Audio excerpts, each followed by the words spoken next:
Welcome to ThinkViL educational videos. In this video, we will learn about hydrogen spectrum, covering their theory, key concepts, important formulas, and practice questions. Now, what is hydrogen spectrum? In the hydrogen discharge tube experiment, hydrogen gas is excited by a high voltage, causing electrons to jump to higher energy levels. When these electrons fall back to lower levels, they emit light at specific wavelengths.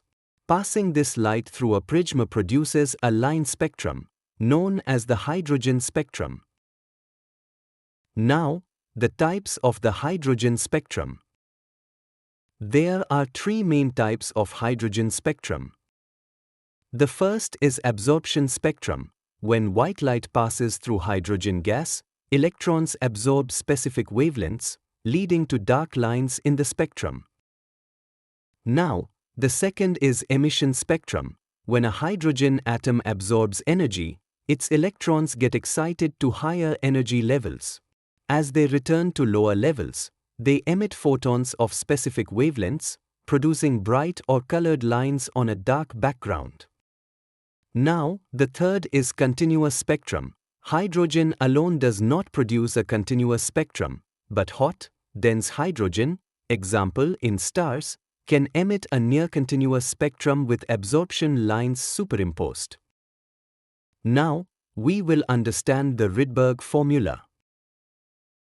The wavelengths of hydrogen's spectral lines can be calculated using the Rydberg Formula. Here, lambda is the wavelength of the emitted or absorbed light. RH is the Rydberg constant. N, L and NH are the lower and higher energy levels. Let's understand the Bohr's model.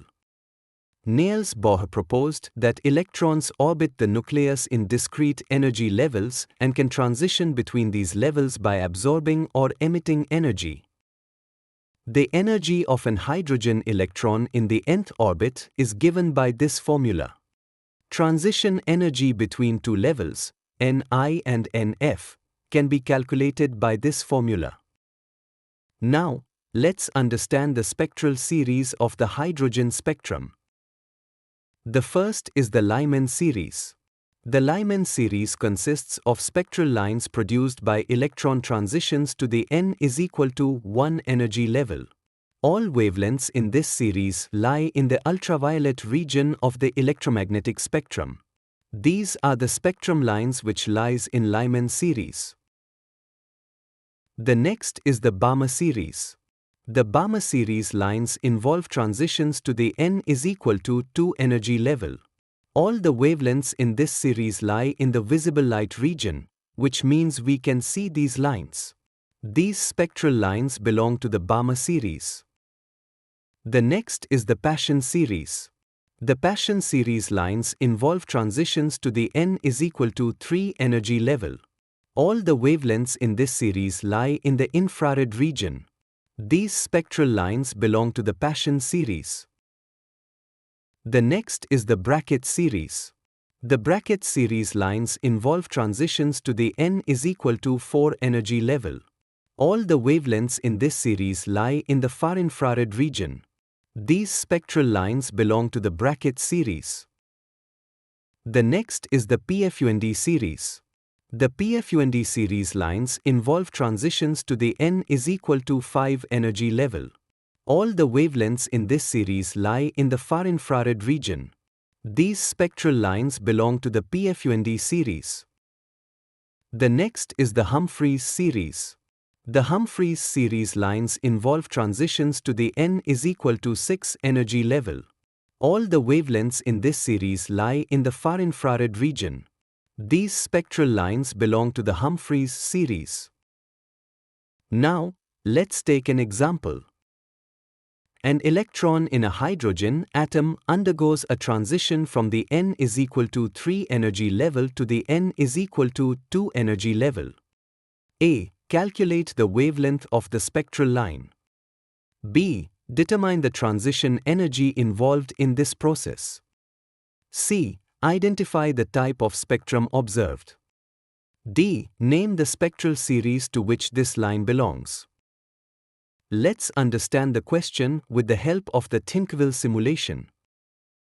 Now, open the simulation.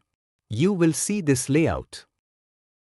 In the question, the electron undergoes a transition from the n is equal to 3 to the n is equal to 2 energy level, which means Ni is equal to 3 and Nf is equal to 2. Now, provide the input values. From the simulation, you will observe that when the electron transitions from n is equal to 3, a higher energy level, to n is equal to 2, a lower energy level, an emission spectrum is produced. A photon with a wavelength of 656.655 nanometer and energy of minus 1.89 electron volt is emitted. And this wavelength belongs to the Balmer series. Now, let's solve this by using the formulas. After the calculations, we got the same result as displayed in the simulation. Thanks for watching the video. For access more educational resources, visit www.thinkvil.com. And don't forget to like, subscribe, share, and press the bell icon for more updates.